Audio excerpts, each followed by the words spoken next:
So on Wednesday, earlier this week, I had a few meetings downtown. Andrea called me. I was downtown, and she says, I have to go to this mall. I have to go get gifts for different people for Christmas. Do you want to meet me at the mall? I said, fine, I'll meet at the mall. So I'm downtown, and around 6:30 or so, I get to the mall, and she's not at the mall yet.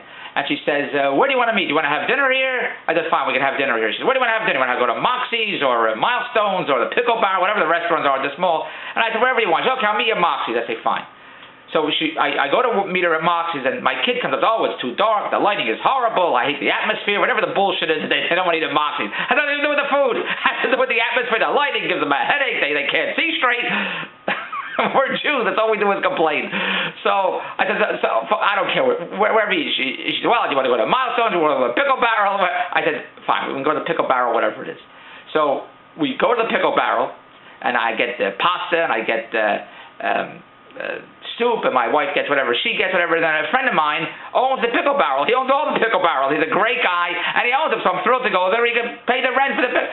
He probably owns the whole mall, too. So, but we eat at a Pickle Barrel, and then the waitress brings us the bill, and it's $54, and my wife says, I'll meet you in the car. I'll meet you in the car! Now, my wife said to me, look, I have to go shopping. You want to meet me at the mall? I said, I don't meet at the mall. Then she says, you want to eat here? Do you want to go? I said, fine. When she said this to me, do you want to go for dinner? Do you want to meet at Moxie? I said, whatever you want. I thought she was taking me out to dinner. Because when she said, hey, you want to go for dinner? That sounds like to me that I'm being invited to dinner, that she's paying for dinner. Because if she said to me, what do you want to do for dinner? Do you want to go out for dinner? I would have said, yes, let's go to the kitchen. That's where I go, in my kitchen. And I like to have dinner in my house. Why do I have to spend $54, even though I'm thrilled to help out my friend?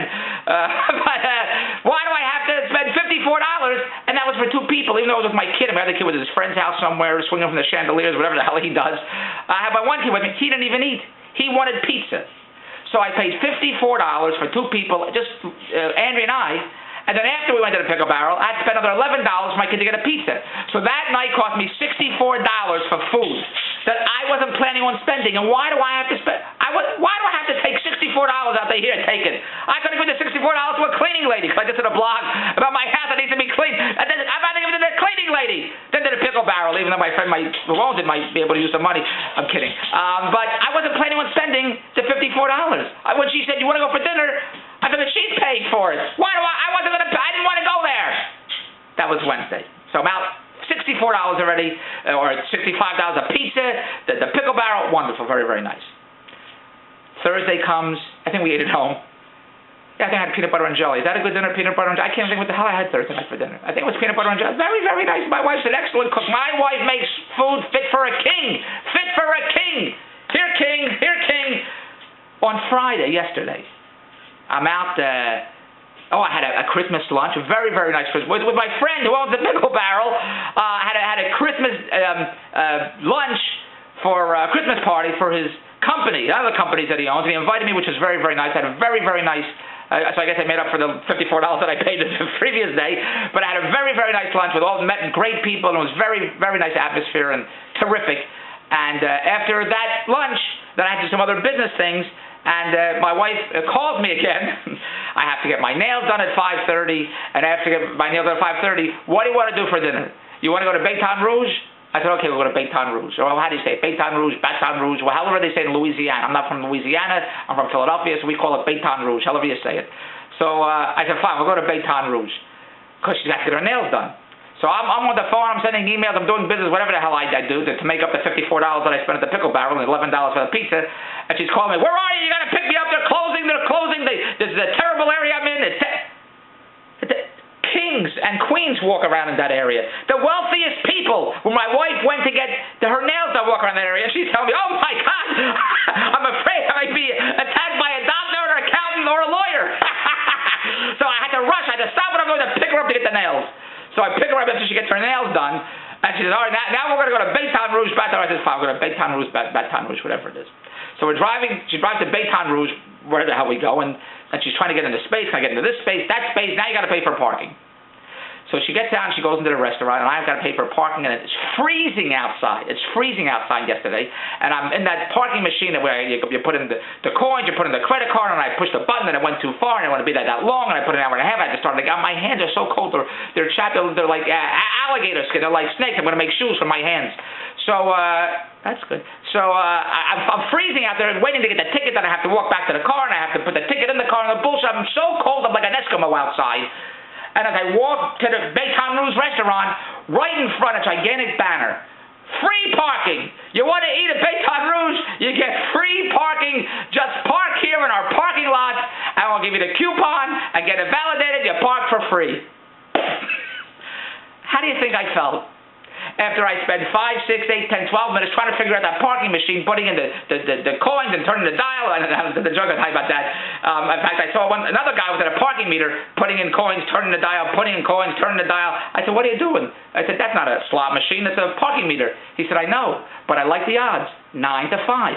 So how do you think I felt when I'm at that parking machine, putting in the coins and getting the coupon? I'm freezing outside, trying to figure the whole damn thing out, walking from the car, freezing, and I see a big sign at Baton Rouge, get free parking right here, park underground where it's warm, and get a coupon and get it validated." I felt terrific. Finally, we sit down and we eat, and we get the barbecued spare ribs. My kid gets a hamburger. The bill comes to $77. Now, again, it's just the three of us, because my other kid, he's still swinging from the chandeliers, wherever. He's with friends, partying and laughing it up and having a great. I'd rather be with him, because every time I'm with my wife and kid, it costs me money. He gets a $2 Coke and a hot dog for 50 cents, and that's it. He's thrilled for the rest of the day. So a $77 bill. What does my wife say? "Oh, how much did you pay for parking?" I said, "I paid an hour and a half." "Oh, it's after 8 o'clock. I better get to the car." And she runs out to the car, leaving me with the bill again. $77 last night. She said to me, "Pick me up at 5:30 at the nail salon, and we're going to go to Baton Rouge for dinner." So when she says that to me, that tells me she's paying for dinner. I didn't say, "Hey, listen, let me pick you up at 5:30, and I want to take you to Baton Rouge for dinner." I didn't say that. She said it to me. Why do I have to pay again? Well, you're saying, "Well, Dave, you're the husband. Of course, you're supposed to support your wife and kid." Very, very, very nice. This is not 1952. My wife thinks this is 1952, and that we live on $15,000 a year. I spend $15,000 a day. She thinks I live on $15,000 a year. $77 for dinner and $54 a day before. But how much do I spend? $140 in 2 days in food. $140. I kind of got cleaning ladies cleaning the whole house from the top to bottom, the roof, all for that kind of price. I wasn't planning on going out last night. And meanwhile, again, it was only for 2. Because this time, even though my kid got a hamburger, Andrea and I split the ribs. For 2 people, $77 last night. And for 2 people, $54 the day before. It took about $145 in 2 days I have to pay for food. Does any of this make sense to you? Well, my wife thinks she's going to go out tonight, Saturday night. She's going to say, "Where do you want to go for dinner tonight?" And I'm going to say, "Where do you want to take me?" Because I'm leaving my wallet at home. I'm leaving my wallet, my cash, my credit cards. I ain't taking nothing with me. So if we go out to dinner, this time I'm going to say, "Oh, I better get to the car. Oh, we're going to get a ticket. I better run to the car." If we go out for dinner tonight. Now I'm taking my kids to the movies. He wants to go see that Day the Earth Stood Still. That's going to cost me $40. $10 a person, $20 for popcorn and stuff. Another $40. What do they think? I'm a millionaire, for God's sakes? This is crazy. Let my wife take me out for dinner. It's Christmas. It's Hanukkah. I gave $150 gifts to the bank the other day, so $150 for the bank, $77 for dinner, $54 for dinner the day before. Oh, I'm the keenest I have. What do they have in their mind? Then they want to go on vacation. That's another blog altogether. I'll tell you about that blog. Her girlfriend has booked a vacation for $6,600, all in a fabulous vacation. You don't have to spend another dime. So my wife wants to go away now. Every time I go away, it costs me $10,000. $10,000 every time I used to spend $40,000 a year on vacation. That's on the blog altogether. Go to davidbronstein.com and tvbigshot@rogers.com and tell me what you would do at tvbigshot@rogers.com. My wife keeps telling me she wants to go out for dinner, and I have to pick up the tab. Jesus Christ! I remember one time I took out a girl for dinner, and she had lobster and steak and seafood, all this booze, all this crap, and then finally she wanted dessert. After all this food, she wanted all dessert. And and she wanted some pie and ice cream. So the waiter came over here, and I said, look, my girlfriend here wants some ice cream and wants some dessert, and what kind of ice cream do you have? We have chocolate, we have vanilla, we have strawberry. I said, look, is your ice cream pure, no artificial ingredients? I like natural, pure ice cream. Do you have natural, pure ice cream? And the waiter said, our ice cream is as pure as the girl you're with. I said, in that case, get me some pie. That's my